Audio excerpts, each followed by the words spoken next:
Okay, so Matt, what methods do you use to encourage students to explore learning opportunities?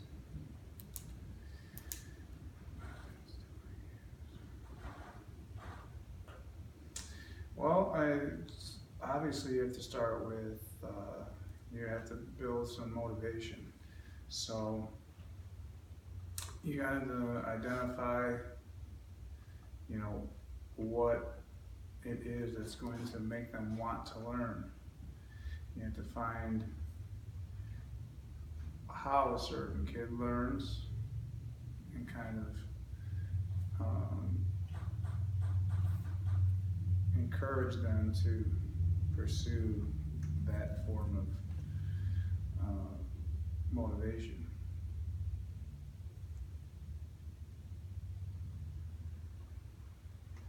But you also have to challenge them as well. You can't just give them an answer. Or you have to in some ways you have to not force, but there needs to be some sort of sense of overcoming an issue to reach the final destination. So if there's any kind of obstacle, that's usually a good thing. That gives that kid or that person something to work through, and that's what creates the learning experience, the problem solving of that, and getting over that obstacle. And then hopefully that becomes a rewarding experience, and that's going to facilitate, further learning, and they won't be defeated by small obstacles or big obstacles. If they have that sense of, if I work through this, stick with it, even though I might not get the answer the first time or accomplish it the first time, if they work through it, they'll gain that appreciation for the journey to, the end of what, to the end result.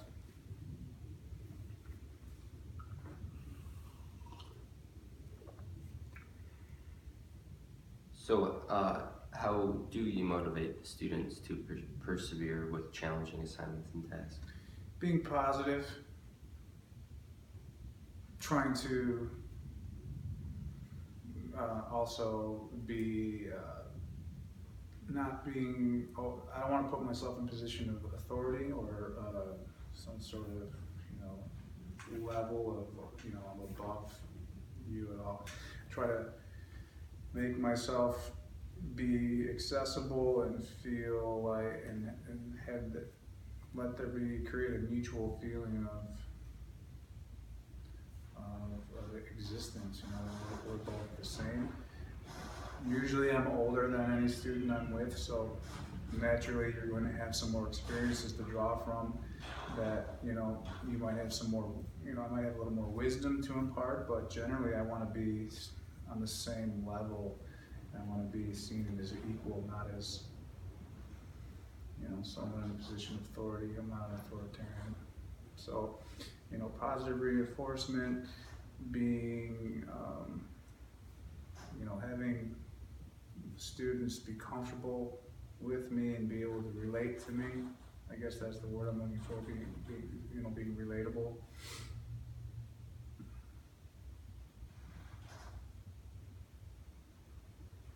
Kind of taking the edge out of the learning process, proctor and student, the kind of traditional idea of what it is to educate. That's kind of always worked for me.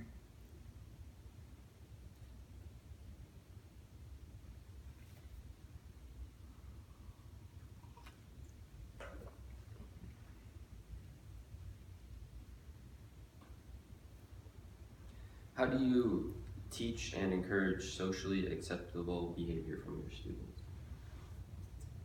Well, I think the first thing is to be an example, to also adopt those socially acceptable behaviors for yourself.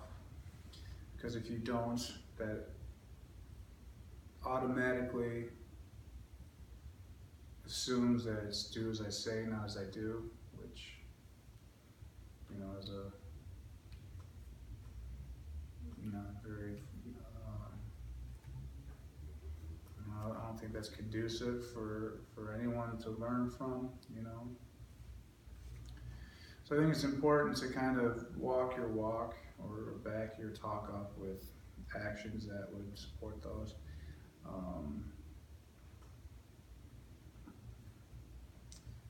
I'm sorry, the question was again? It was, how do you teach and encourage socially acceptable behavior from your students? Okay. And so demonstrating through your own actions is the number one. Yeah, that would be the main thing. I had social acceptance. I mean, that's kind of a relative term as well. There's different ideas of what that means. But what you want to do is you want to instill respect or being considerate of other people, of their feelings, of their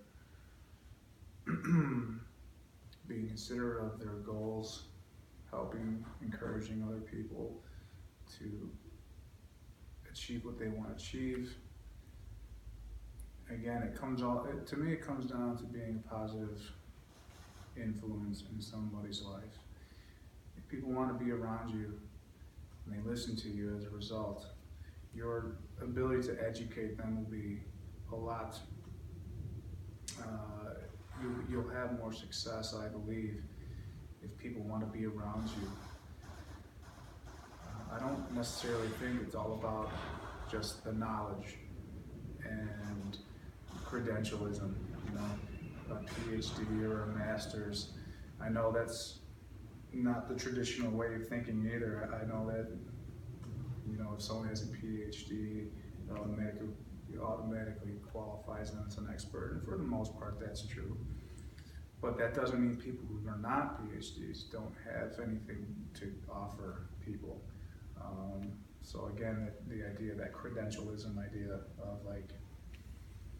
for those who've only been indoctrinated by a certain curriculum only have the authority to, pass on their wisdom or their techniques or their ideas, that to me is, ridiculous.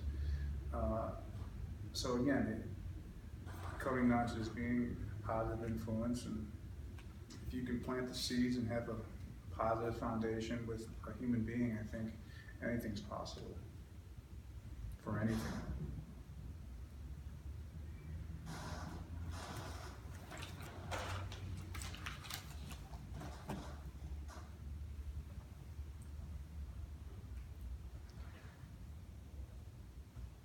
How have you encouraged parental involvement in student learning?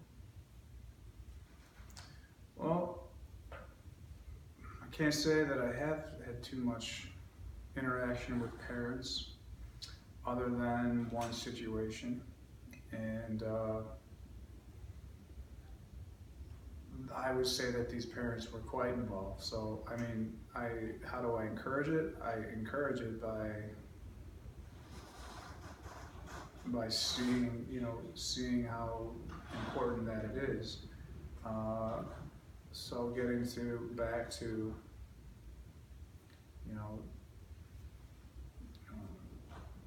backing up with the things you preach, practicing what you preach, I guess, for lack of a better term. I try to do the same things with my kids, be an involved parent, and try to mirror those behaviors that I want them to adopt.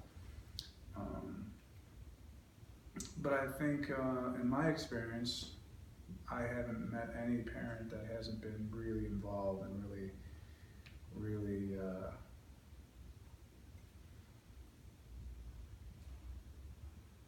supportive of their child's educational journey.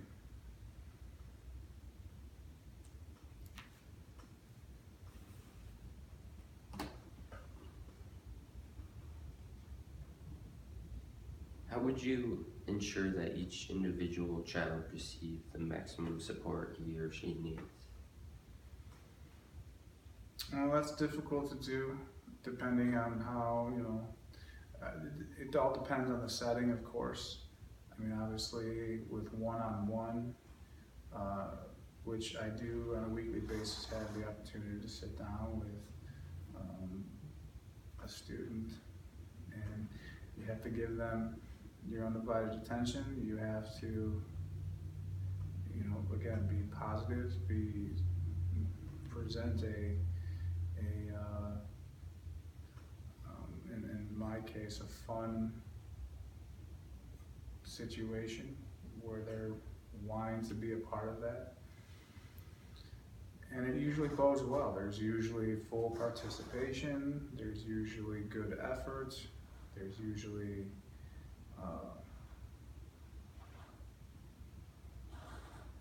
a certain amount of participation that makes it the best situation that it can be.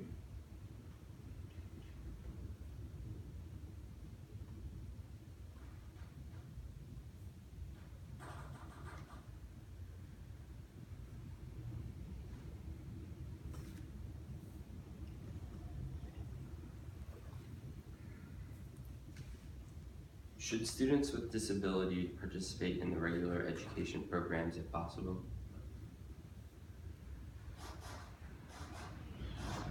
Yeah, to a certain extent. I think it's a good thing if there's students with disabilities or that they should be included in what they call that integrated or mainstreamed into the general student population, but only as far as as so long it doesn't become a detraction from what they're trying to achieve.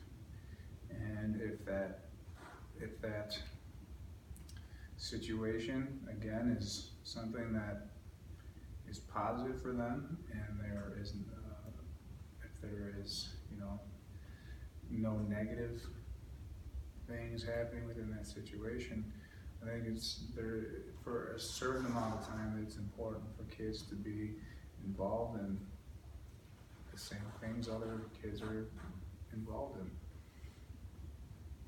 It's all in how it impacts their process and their education.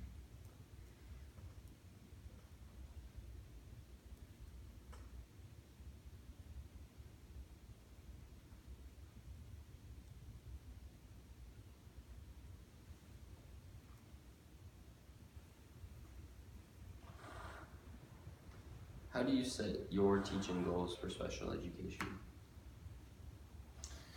Well, in my case, it's been a very, I set the goals by, you got to assess where they are when they start. And then you make realistic short-term goals, I think. And you can measure your success on, how often you're able to meet those goals. And kind of go from there and let it lead you on a natural path. Now, obviously, you have some impact or influence on that path because you set the goals. You have the curriculum and the criteria to follow. So I think that kind of sets you on a good path to start. But I think because everyone's different, everyone's learning abilities are different and styles are different, the journeys could end up being very different. But I think generally there is that basis to start from with assessment and background, history of whatever it is. You take all that into consideration and you go from there. And if you have a plan, you follow that plan and you see how the student takes to it. And you have to be able to adjust.